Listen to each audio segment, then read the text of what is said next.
we're seeing people come back to more natural ways. My patients are frustrated with the results that they've been getting in their journey to reclaim their health. When it comes to emergency room and trauma, we're really leaders in the world. But when it comes to overall health, we're mostly managing our pain and suffering. There are definite medications, but they're not turning the condition around. They're allowing you to live as long as you can without that much pain and suffering. So people are forced to look for other ways to manage their health concerns. They're asking the question, is it possible for me to turn the clock back and go to the point in my life where I wasn't sick? Could be 5 years ago or 10 years ago, at that point where their bodies hadn't broken down yet. Well, the science world, not the medical world, is really pointing towards looking very deep in the body at the cellular level. And when you look at that level, you start to see that if the person is ever going to change their health, they have to address helping the smallest unit of their body get healthy again.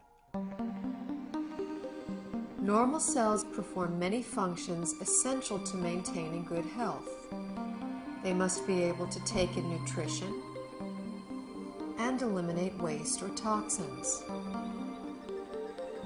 Normal cells must defend themselves from intruders like unfriendly bacteria, fungi, viruses, and free radicals, and repair the damage done by them.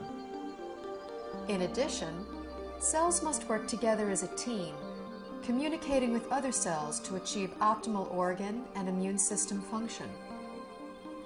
Research has already proven our cells need certain essential nutrients, 26 different vitamins, 72 or more trace minerals, numerous fatty acids, and amino acids.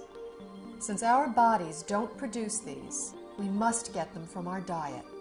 Recently, scientists have discovered that there are at least 8 sugars, called monosaccharides, that our cells also need for optimal function.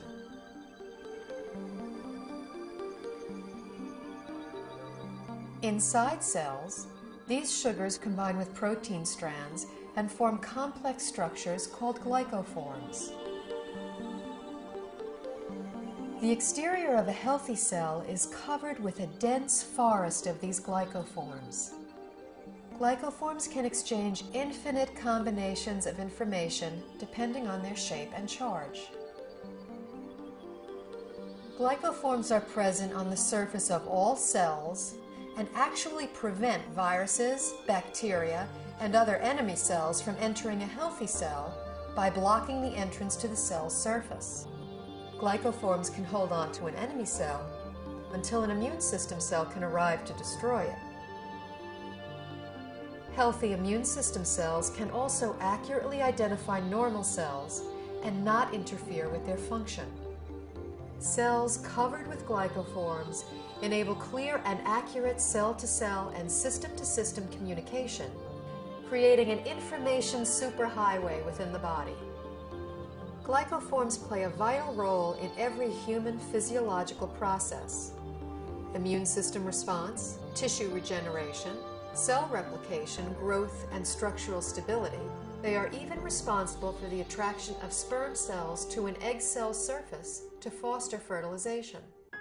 When a cell does not receive the nutrition it needs, it cannot produce energy, and it really loses its function.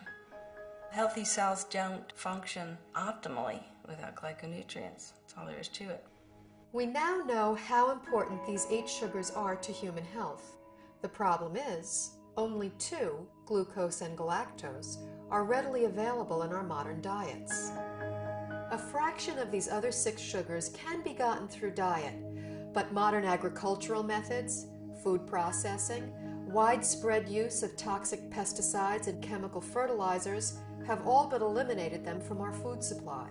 It's only really been since a little before World War II that what we now call conventional methods, that's fertilizer and pesticides, even came into being. What was conventional farming for thousands of years, we're calling alternative farming and organic farming, and what we're calling conventional is actually a new experiment. The connection of healthy soil to healthy plants and to healthy people cannot be underestimated. Most farmers don't use organic fertilizer because of the economics. The government farm programs reward the use of conventional fertilizers. And then also many farmers grow for big agribusiness companies. When you're dealing in mega farms, the ideal crop is to pick the entire crop one day, get the pickers out of the field, get the money out, plow it down and put another crop in. That's like the perfect scenario. Crops are selected for uniform maturity and the ability to harvest quicker than they should. And that makes a huge difference in the protein content and the nutrient content. Optimally, you want the fruits and vegetables to stay on the vine or on the tree or on the plant for as long as possible, because in those last few days before ripening is when the essential sugars are brought to the fruit or vegetable. Everything that is not picked at its peak, everything that is shipped any length of time begins to lose its nutritional value. The nutrients actually start to oxidize. And once a vegetable turns a little brown or it's rusting, then it's going to cause free radical damage in your body. In addition, if something comes from a very long distance, it can have bacteria on it that your body is unfamiliar with. Generally speaking, the organic produce is much healthier, has a higher nutrient rate than the commercially grown vegetable. This whole thing of organic versus conventional, there's so few people that eat organic. 95% of the fruits and vegetables that are grown are conventional, which means that only a few people are eating organic foods. What I have my patients do is eat as many fruits and vegetables as you can, wash them, and assume that you're getting about a third of their phytonutrient value.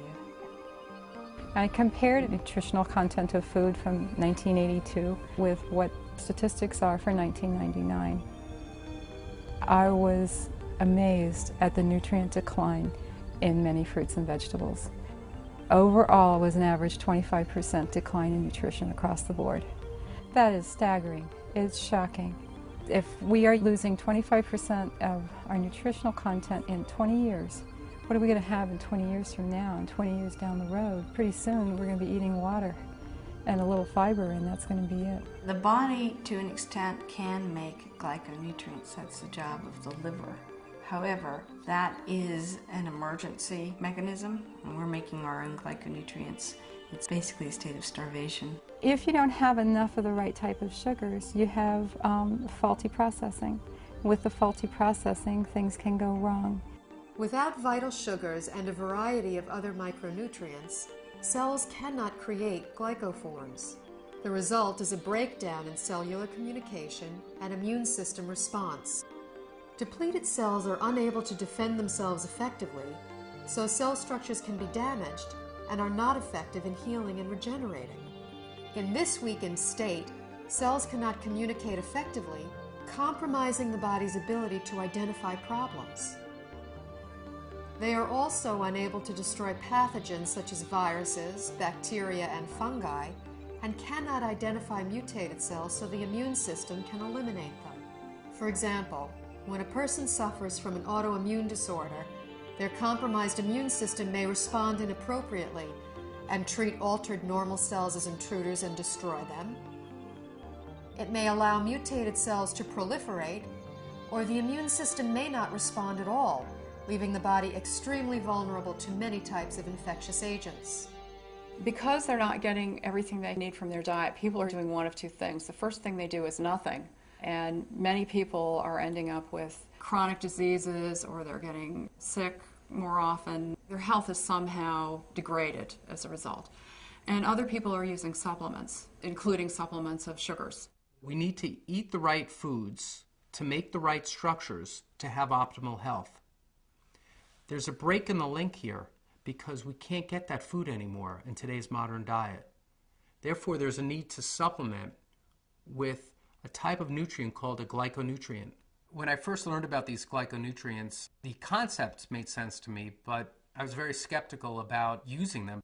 It seemed like there were a lot of people making claims that it could help with all different sorts of health conditions. And anytime I see that, I throw my hands up and I say, this can't be true. The big shift for me was seeing how many different countries were researching this. The University of Oxford have their own Glycobiology Institute where they were studying this as early as the late 1980s.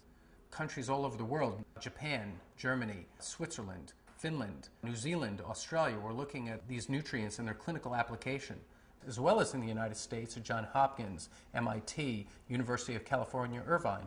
Once I realized how crucial these supplements are for human health, I felt compelled to offer them to my patients in my practice. When I started with the patients with the most serious health challenges that I wouldn't be able to help previously, the results that started coming in were amazing. We just started to see people gain their health back. I had a difficult time getting through the day. I had very low energy, and I was not in very good health. I started on the Glyconutritional program big time. Now I don't have a pain in my body. I don't have any restrictions on my capabilities. I feel younger than I was at age 69, and I'll be 79 in a matter of days. Since the time I was 17, I was always on medication and nothing was working. I just started to resign myself to being this sick adult. I took these glyconutrients and it's changed my life completely. I'm on a road of recovery where I feel I'm more alive than I've been in over 10 years. It was to the point where I prayed that if my pain doesn't go away, I just want to die. I went ahead and decided to start taking glyconutrients, and I was completely, within 3 weeks, pain-free. I can do it all again. I feel like it's been given back to me, and that's what I'm thankful for. These type of results I've never seen before in my practice and were exciting to say the least. I believe somewhere in the next 10 to 20 years that this will be in the curriculum of all training because it gets results. I, as a physician, am really excited about that. And I think that physicians in general should be fascinated from a scientific standpoint. After seeing so many dramatic results with the people that I've recommended this to, my approach to healthcare has changed fundamentally. I hope to see a paradigm shift in treatment in the future, where you have a truly integrative approach between traditional medical care and nutritional support. And this would ultimately give people not only a longer life, but a better quality of life.